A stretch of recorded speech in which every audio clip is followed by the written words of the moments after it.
नमस्कार, जय हिंद प्यारे साथियों। कैसे हैं आप सभी लोग। मैं आशा करता हूं आप सभी लोग अच्छे होंगे, स्वस्थ होंगे, मस्त होंगे, तंदुरुस्त होंगे।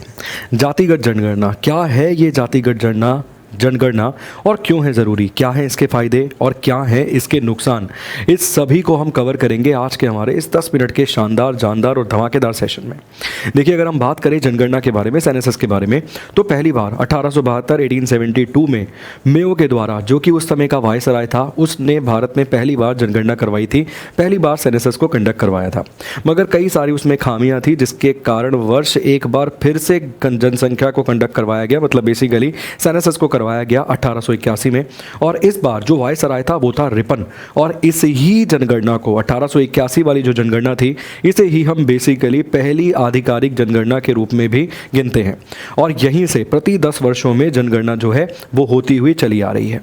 अगर हम बात करें आज़ाद भारत में पहली बार जो जनगणना करवाई गई थी, वो करवाई गई थी वर्ष 1951 के अंदर। मगर जो लास्ट टाइम कास्ट सेंसस करवाई गई थी, वो करवाई गई थी 1931 में।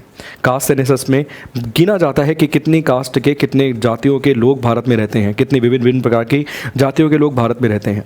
और अगर हम बात करें इसके फ़ायदों के बारे में, तो मैं आपको स्लाइड बाय स्लाइड समझाना चाहूँगा कि क्या इसके फ़ायदे हैं, और आपको नुकसान के साथ भी रूबरू करवाऊंगा, और अंत में आपसे पूछूंगा, आपकी राय जानूंगा कि क्या होना चाहिए या नहीं होना चाहिए। तो चलिए शुरू करते हैं, एक एक करके स्टेप बाय स्टेप हम समझते हैं। सबसे पहले, भारत में जाति आधारित जनगणना। जाति आधारित जनगणना जो है वो होती क्या है? तो जाति आधारित जनगणना में देश की जनसंख्या को उनकी जातियों के आधार पर वर्गीकृत किया जाता है। विशेष रूप से अन्य पिछड़ा वर्ग, ओबीसी, अनुसूचित जाति, अनुसूचित जनजाति के संदर्भ में सामान्य जनगणना में केवल एससी और एसटी की जानकारी ली जाती है, लेकिन ओबीसी की नहीं ली जाती। मगर ये जो जनगणना आप देखेंगे ना, तो इसमें ओबीसी की भी कैलकुलेशन, मतलब बेसिकली कितने ओबीसी अलग अलग प्रकार की जातियाँ हैं, उनको भी काउंट किया जाएगा। चलिए आगे देखते हैं। आगे है ऐतिहासिक पृष्ठभूमि। तो मैंने आपको बताया 1931 की जनगणना आखिरी बार ऐसी जनगणना थी जिसमें विस्तृत सभी जातियों की जानकारी जो है ली गई थी। और 1947 के बाद, मतलब स्वतंत्रता के बाद, एससी एसटी जातियों की तो जानकारी एकत्रित की जाती है, मतलब एकत्र की जाती रही है, ओबीसी की नहीं की गई। और मंडल आयोग की जो सिफारिश आपको देखने के लिए मिलती है, जिसके बेसिस पर ओबीसी को 27% तक का आरक्षण दिया गया था, रिजर्वेशन दिया गया, वो भी 1931 की जनगणना के आधार पर ही आपको देखने के लिए मिलता है। वर्ष 2011 में जब कांग्रेस की सरकार थी, तो कांग्रेस की सरकार ने ओबीसी सहित जातीय डाटा एकत्र तो किया था, कलेक्ट तो किया था, मगर उस डाटा को कभी भी पब्लिक किया नहीं गया। उसके बाद मोदी जी की गवर्नमेंट आई, मोदी जी की सरकार आई, 2021 के अंदर सेंसस कंडक्ट होनी थी। मगर यहाँ पर सरकार ये हवाला देती है कि, बेसिकली हवाला के देती है, वो सच्चाई भी है कि उस समय कोविड की ऐसी लहर आपको देखने के लिए मिल रही थी, जिस कारणवश सेंसस कंडक्ट हो ही नहीं पाई। क्योंकि आप जानते हैं कि उस समय कोविड एकदम पीक पे था, दुनिया के हर देश में कोविड महामारी के रूप में फैला हुआ था, लोग मर रहे थे, बहुत सारी समस्या थी, ठीक है ना। हेल्थ इंफ्रास्ट्रक्चर एकदम चरमरा गया था, जिसके चलते आप जान सकते हैं और समझ भी सकते हैं कि कंडक्ट नहीं करवाई गई सेंसस। और पिछले लंबे समय से जो विपक्ष है और विपक्ष के नेता राहुल गांधी ये मांग कर रहे थे कि देश के अंदर कास्ट बेस्ड सेंसस कंडक्ट होनी चाहिए। तो इस मांग को सरकार ने स्वीकार किया, और सरकार ने स्वीकार करके कहा कि ठीक है भाई, आप कह रहे हैं, अगर आप मानते हैं कि कास्ट बेस्ड सेंसस होनी चाहिए, बेसिकली विपक्ष के नेता होने के नाते उनका जो बेसिकली काम था उन्होंने वो किया, उन्होंने मांग करी, और सरकार ने कहीं ना कहीं उस मांग को एक तरीके से समझकर मान भी लिया, एक्सेप्ट भी कर लिया, और कास्ट सेंसस के लिए बोल दिया कि हम कास्ट सेंसस करा लेंगे, ठीक है। मतलब जाति आधारित जनगणना जो है वो बेसिकली अगली जो जनगणना आप होगी उसमें आप देखेंगे कि जाति आधारित जनगणना करवाई जाएगी।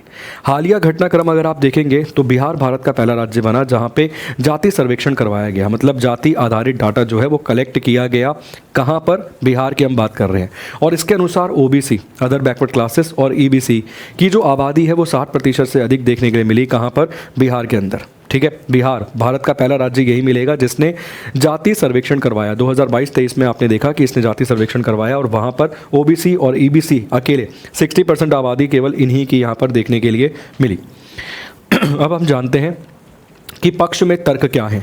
तो देखिए, जाति जनगणना के पक्ष में तर्क ये है कि भाई बेसिकली सटीक आंकड़े मिल जाएंगे कि कौन कौन सी जाति के कितने लोग हैं, क्या बेसिकली पॉपुलेशन में किस प्रकार की जाति की कम संख्या है, किस प्रकार की जाति की ज़्यादा संख्या है, ताकि उसके बेसिस पर योजनाएं बनाई जा सके, उसके बेसिस पर कार्यक्रम चलाए जा सके। भाई जिनकी संख्या कम होगी उनके लिए, उनके उत्थान के लिए, उन्हें ऊपर बढ़ाने के लिए, अपलिफ्ट करने के लिए और अच्छे से स्कीम्स चलाई जाएँ। और जिनकी संख्या बेसिकली ज़्यादा होगी तो मुझे लगता है कि उनको भी बेनिफिट दिया जाएगा अधिक मात्रा में। ठीक है, तो बेसिकली सटीक आंकड़ों से क्या होगा, योजनाओं में आपको फ़ायदा मिलेगा, ऐसा बेसिकली यहाँ पर ये कह रहा है। सामाजिक न्याय, संसाधनों का न्यायपूर्ण वितरण संभव हो जाएगा। इसके अलावा अगर हम बात करें नीति निर्धारण में भी आपको सिंप्लिसिटी देखने के लिए मिलेगी। ठीक, तो ये तो तर्क दिए गए हैं इसके पक्ष में। अब कुछ विपक्ष में तर्क देख लेते हैं कि विपक्ष में तर्क इसमें क्या देखने के लिए मिलते हैं। तो देखिए, सबसे पहले तो मैं मेरा बेसिकली निजी राय रखना चाहूँगा। देखिए सर, अगर हमने जाति आधारित जनगणना करवाई तो उससे क्या होगा, उससे तो बेसिकली मान लीजिए मैं किसी भी एक क्षेत्र का एग्जांपल उदाहरण लेता हूँ, जैसे मैं बिहार का ही लेता हूँ। अगर मान लीजिए बिहार का एक पर्टिकुलर कोई भी एक ज़िला है, कोई भी एक ज़िला A to Z कोई भी एक ज़िला, खुद आप कंसिडर कर लीजिए।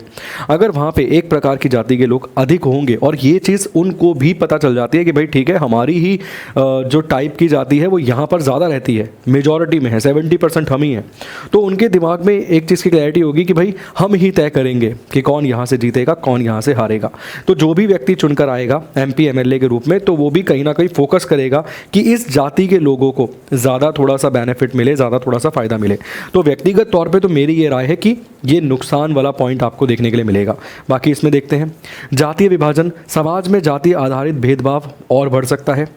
डेटा जटिलता, हजारों उपजातियां भी हैं, देखो जातियां भी हैं, उपजातियां भी आपको मिलती हैं, तो वर्गीकृत करना काफ़ी मुश्किल है। और राजनीतिक दुरुपयोग, जो कि मैंने बताया कि वोट बैंक की राजनीति को बढ़ावा मिल सकता है, ये वास्तविक तौर पे देखा जाए तो इसका दुरुपयोग आप देखेंगे होगा भी, ऐसा नहीं है कि यह केवल लिखा हुआ है, होगा भी और बेनिफिट भी होगा। ठीक है ना।